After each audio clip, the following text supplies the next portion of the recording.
नहमदुहु व नस्तईनुहु व नस्तगफिरुहु व नुअमिनु बिही व नतवक्कलु अलैहि व नऊज़ु बिल्लाहि मिन शुरूरि अनफुसिना व मिन सय्यिआति अमालिना मन यहदिहिल्लाहु फला मुज़िल्ल लहु व मन युज़लिल्हु फला हादिय लहु व नशहदु अल्ला इलाहा इल्लल्लाहु वहदहु ला शरीक लहु व नशहदु अन्न सय्यदना व मौलाना मुहम्मदन अब्दुहु व रसूलुहु अम्मा बअदु फ़अऊज़ु बिल्लाहि मिनश शैतानिर रजीम बिस्मिल्लाहिर रहमानिर रहीम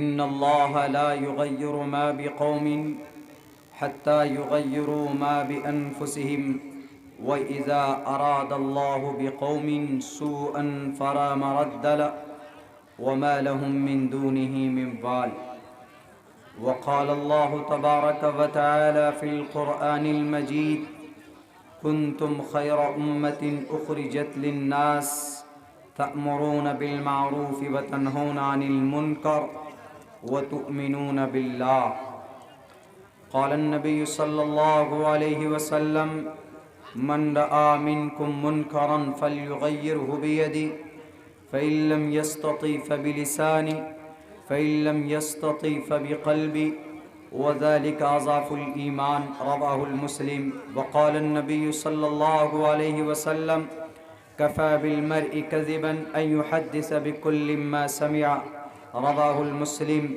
वक़ाल अन्नबिय्यु सल्लल्लाहु अलैहि वसल्लम इज़ा लम तस्तही फ़स्ना बिमा शिअत रवाहुल बुख़ारी। All compliments, all physical prayer and all monetary worship are for Allah. Peace be upon you, O Prophet, and Allah's mercy and blessings. Peace be upon us and righteous slaves of Allah subhanahu wa ta'ala. I bear witness that no one is worthy except of Allah subhanahu wa ta'ala.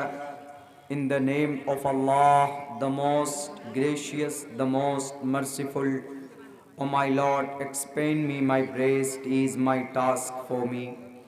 Remove the impediment from my speech so they may understand what I say.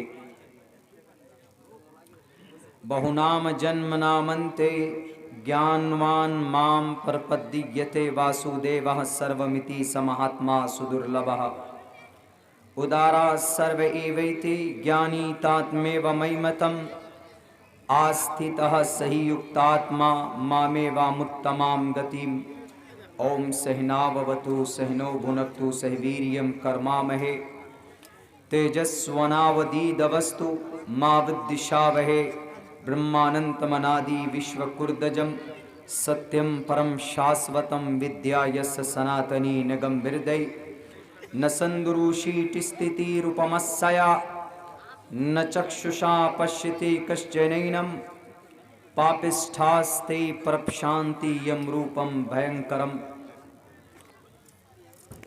जनाब सदरे महफिल सदर जलसा stage पर मुअज़्ज़ज़ उलमा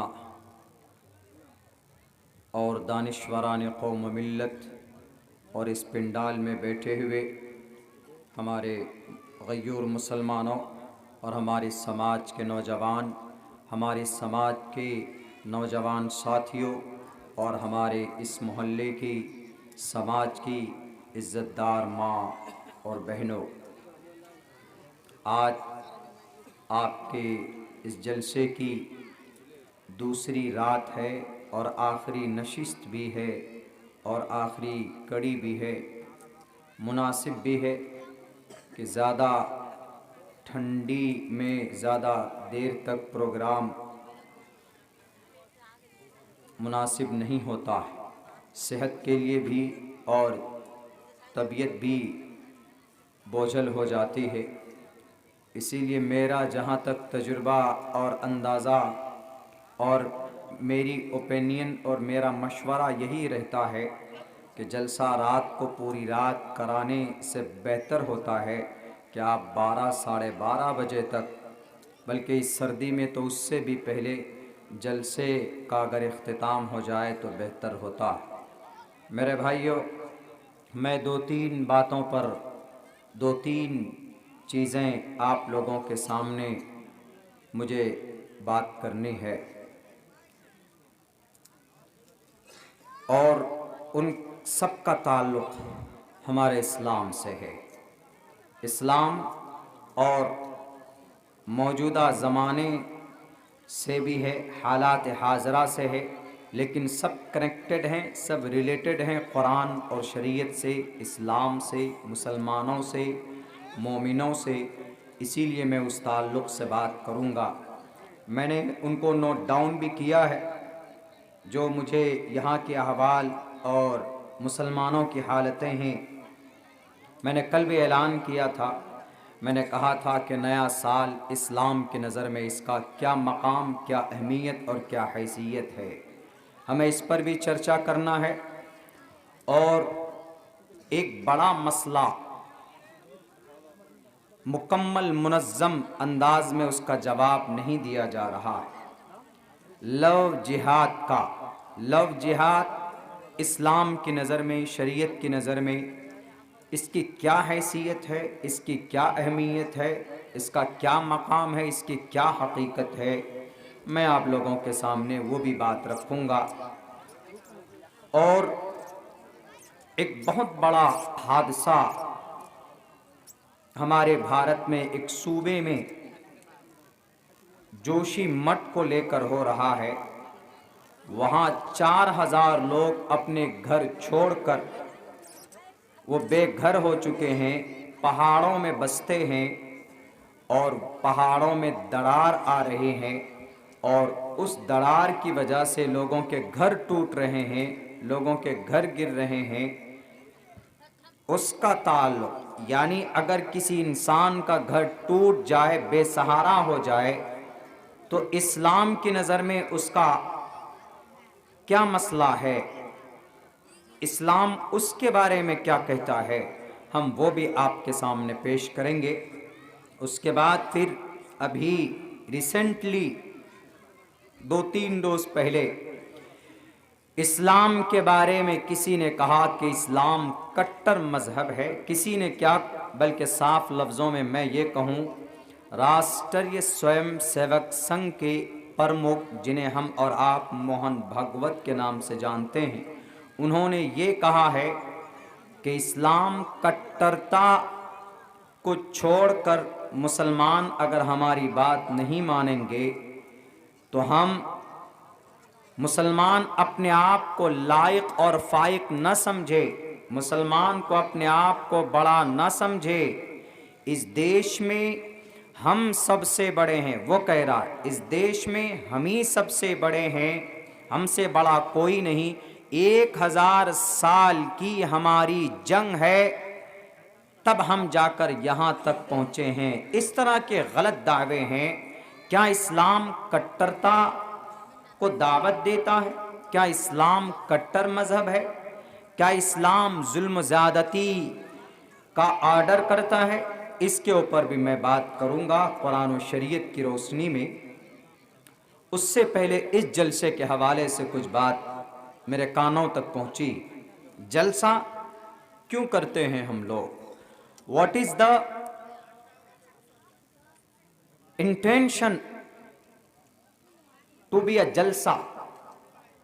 जलसा organise करने का मकसद और गर्ज मैंने किसी तकरीर में कई जगह पर बल्कि बोला है और आज भी बोलता हूँ, हमारा जलसा करने का एक ही मकसद होता है इस कौम का। वैसे तो बहुत सारी निस्बतें होती हैं। कहीं किसी मदरसे में जलसा होता है, सालाना, साल में एक बार जलसा करते हैं, तो वहाँ पर 2 मकसद होते हैं। कुछ कलेक्शन मदरसे में आ जाए, चंदा आ जाए, जलसे के बहाने से चंदा होता है मदरसे में, और उस जलसे के वास्ते से, हवाले से बहुत सारे लोगों को बैठकर कुरान और शरीयत की बात सुनने का मौका मिल जाता है। बहुत सारी शरीयत की वो बात जो हम नहीं जानते, इस जलसे के माध्यम से, इस जलसे के बैनर तले से हमें पता चल जाता है कि चूँकि अभी जैसे सनाउल्लाह शेख ने भी बहुत सारी बातें कही, हम में से बहुत से लोग ऐसे हैं जो पढ़ना नहीं जानते, लेकिन उनकी तकरीरें सुनकर, किसी और मुकर्रिर की तकरीर सुनकर हम जानते हैं कि अरे इस्लाम में ऐसा भी है, हम जन्नत कैसे जा सकते हैं, जहन्नम के कैसे बच सकते हैं। ये इस माइक के ज़रिए से, इस जलसे की बरकत से बहुत सारी दीनी बातें हम सुन सकते हैं बड़ी आसानी के साथ, और अपनी ज़िंदगी में तब्दीली पैदा कर सकते हैं। और कुछ जलसे होते हैं जो मस्जिद की तामीर और तरक्की के लिए, कि भाई मस्जिद में कुछ काम बाकी है, चंदा फर्दन नहीं हो रहा है, तो जलसा कराते हैं, छोटी मजलिस मुनाकिद करते हैं। आपके यहाँ तो शायद इतना चंदा नहीं होता है, रांची की तरफ चले जाएं, एक जलसे में 50-60 लाख रुपए कैश हो जाता है स्टेज पर। बल्कि 2 साल पहले एक जलसा हुआ था, कोरोना के फौरन बाद में एक जलसा हुआ था, ये बल्कि पहले कोरोना आने से पहले कुछ ही दिन पहले जलसा हुआ था, तो 1 करोड़ कुछ लाख रुपए चंदा हुआ कलेक्शन, उनमें से 45 लाख रुपए कैश नकद था। दूर दराज से लोग आते हैं तामीर और तरक्की के लिए, और ये जलसा ऐसा नहीं है कि कुरान और शरीयत के खिलाफ है। जलसा मजलिस मुनाकिद करना अल्लाह के नबी का तरीका, कुरान का ऑर्डर है, बल्कि मैं 2 कदम आगे बढ़कर यह कह सकता हूं कि यह अल्लाह का भी तरीका है। अल्लाह तबारक व तआला ने आलम अरवाह में, जहां पर तमाम रूहें जमा थी, वहां पर अल्लाह ने रूहों के सामने में यूं कहा, अलस्तु बिरब्बिकुम, सारे रूह सामने जलसा था। जलसा का मतलब बैठना, जलसतुन जिलसतुन बैठना, मजलिस बैठने की जगह। तो जलसे में लोग बैठकर सुनते हैं, ऐसा तो नहीं कि कहीं खड़े होकर देखेंगे आप कि हाँ भाई 3-4 मुकर्रिर तकरीर कर रहे हैं, आप खड़े होकर सुन रहे हैं, नहीं। मजलिस बैठकर, जलसा मजलिस, जालिस जलस यजलिसु जलसतन फहुवा जालिसुन, बैठने वाला, आप सब जालिसून है, बैठे हुए हैं, ये बैठने की जगह है, यहाँ सब के सब बैठे हुए हैं, उसको जलसा बोलते हैं। जलसा गाह, बैठने की जगह कहां पर है। तो जलसे का माना अल्लाह तबारक व तआला ने आलम अरवाह में तमाम रूहों के सामने में कहा था, अलस्तु बिरब्बिकुम, गोया के एक तकरीर थी, वहां पर याद दिलाना था, अलस्तु बिरब्बिकुम, who your lord, who is your god, तुम्हारा खुदा कौन, तुम्हारा रब कौन, तुम्हारा अल्लाह कौन, बताओ। कालू, सबने कहा, कालू, सबने, काला जमा है, काला, काला, कालू, 2 से अधिक, 3, 4, 5, 6, 7, 8, 9, 10 करोड़ 50 करोड़ आदमी अगर बोलेंगे तो उसके लिए कालू, पास्ट है ये, माजी में काला, काला, कालू, उन सब ने कहा। अल्लाह ने पूछा, आ लस्तु बिरब्बिकुम, क्या मैं तुम्हारा रब नहीं हूं? तुम्हारा रब कौन है बताओ। आ लस्तु, लस्तु क्या मैं नहीं हूं, यू बिरब्बिकुम, तुम्हारा रब। सबने कहा, कालू, सबने, सारे रूह ने, सबकी आत्मा थी वहां पर, सबकी रूहें थी, मेरी भी रूह थी, आपकी भी थी, भगवत जी की भी थी, बंगाल के सीएम मोहतरमा ममता दीदी की भी थी, हिंदू की भी, सबकी रूहें, अलस्तु बिरब्बिकुम, सबकी रूहें, कयामत तक आने वाले जितनी भी आत्मा, जिसको हम बोलते हैं आत्मा, हिंदी में आत्मा बोल देते हैं, रूह बोलते हैं उसको, तो वो सबकी रूह वहां पर थी, सबकी। वहां सबने वादा किया, कालू अलस्तु बिरब्बिकुम, कालू बला, क्यों नहीं, क्यों, आप हमारे रब हैं, आप हमारे रब हैं, हमारे सबके, यानी सब रूहों ने कही, एक ने दो ने नहीं कही, सब ने कालू जमा है, सब ने कही कालू बला, क्यों नहीं, आप मेरे रब हैं।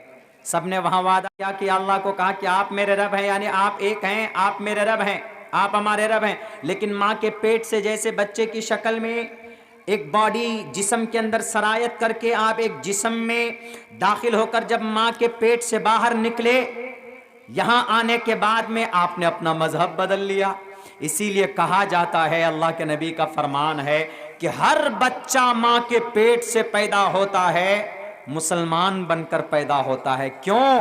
क्योंकि उसने पहले वहां पर अल्लाह से वादा किया है कि आप एक अल्लाह हैं, आप मेरे हैं, आप हमारे रब हैं अल्लाह। जब वहां वादा किया तो पैदा होने के फौरन बाद वही वादा, वही मुताबिक, उस वादे के मुताबिक बच्चा मोमिन। अल्लाह के नबी का फरमान भी है, कुल्लु मौलूदिन यूलदु अला फितरतिल इस्लाम, हर बच्चा माँ के पेट से निकलता है मोमिन बनकर। क्यों मोमिन बनकर? क्योंकि आलम अरवाह में उसने अल्लाह को एक माना है, अल्लाह को अपना रब माना है। अलस्तु बिरब्बिकुम कालू बला, वहां वादा किया है। इसीलिए माँ के पेट से जब बच्चा पैदा होता है तो वो मोमिन बनकर आता है, मुस्लिम बनकर आता है, ईमान की हालत में आता है। लेकिन बच्चा कुरान पढ़ने वाले के घर में पैदा होता है तो बच्चा मोमिन मुसलमान, हनुमान चालीसा पढ़ने वाले के घर पे पैदा होता है तो बच्चा ठाकुर या ब्राह्मण। अगर वो कोई बाइबल पढ़ने वाले के घर पैदा होता है तो बच्चा नसारा, कलीसा के मानने वाले के घर पैदा होता है तो बच्चा यहूदी, सरदार के घर बच्चा पैदा होता है तो सिख, आग को परमात्मा मानने वाले के घर पैदा होता है तो बच्चा मजूसी बन जाएगा। लेकिन बच्चा जब पहले दिन, फर्स्ट दिन जब मां के पेट से निकला, वो मुसलमान था, वो बच्चा मोमिन था। कुल्लु मौलूदिन यूलदु अला फितरतिल इस्लाम, फितरत इस्लाम पर। और इस्लाम की क्या फितरत है? वहदानियत। सबसे पहला फितरतल्लाहिल्लज़ी फतरन्नास अलैहा, अल्लाह तमाम इंसानों को अपनी फितरत पर पैदा करता है। अल्लाह की फितरत क्या? अकेला, वहदानियत, एक ईश्वरवाद, तौहीद। तमाम इंसान कोई भी हो, आज दावा करते हो कि हमारा मजहब यह है, हम 1000 साल से मेहनत कर रहे हैं, जंग कर रहे हैं। अरे तुम्हारा नाम भी पुराना सनातन है, जिसका मतलब आसमान से जमीन पर आने वाला मजहब। तुम भी मोमिन थे, तुम भी मां के पेट से निकले थे मोहतरम भागवत जी, मोमिन बनकर आए थे आप भी। आपके अब्बा की गलती, आपकी अम्मी की गलती है, उन्होंने आपको श्लोक पढ़ पढ़कर 33 करोड़ देवी देवताओं के सामने आपका सर झुका झुका कर आपका आस्था भी वैसा कर दिया। वरना आप जिस दिन अपनी अम्मी के पेट से निकले थे, आपके अंदर इस्लाम को कबूल करने की कैपेसिटी थी, आप हालत इस्लाम पर पैदा हुए थे। ये मैं नहीं कहता हूं, अल्लाह का कुरान कहता है, फितरतल्लाहिल्लज़ी फतरन्नास अलैहा। बैरकैफ एक अलग टॉपिक है, लेकिन जलसा तो हुआ था वहां। सारी रूह, सिर्फ बॉडी नहीं थी, लेकिन रूह तो थी, आत्मा। और इंसान की बॉडी में असल क्या है? इंसान की बॉडी में असल रूह ही है, रूह, आत्मा।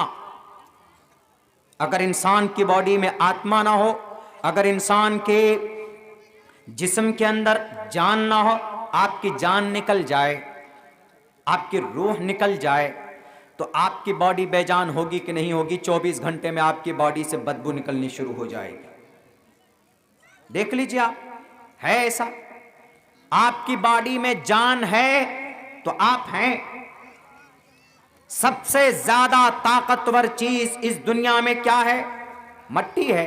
क्यों? मट्टी में हम लोग बसे हुए हैं, पत्ती में। 6 करोड़ 30 लाख मुरब्बा मील के इलाके में ये दुनिया बसी हुई है। 6 करोड़ 30 लाख मुरब्बा मील के इलाके में ये जमीन है, पृथ्वी।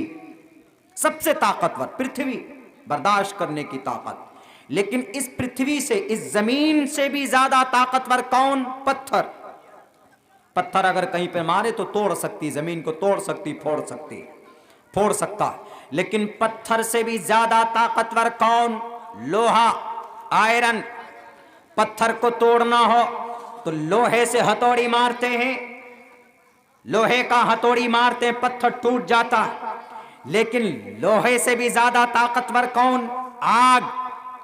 आग के अंदर रखिए, लोहे को भी पिघलाकर मोम बनाया जा सकता है। लेकिन आग से भी ज्यादा ताकतवर है कौन? पानी। आग, कहीं आग लगती है तो फौरन अरे फोन, पानी वाले गाड़ी, फायर ब्रिगेड को फोन करो, वो पानी लेके आते हैं, पानी डालते हैं। या जहां तक हो पाता है हम लोग बाल्टी से पानी डालते हैं आग में, आग को बुझाने के लिए। तो आग से भी ज्यादा ताकतवर कौन? पानी। अब पानी से भी ज्यादा ताकतवर कौन?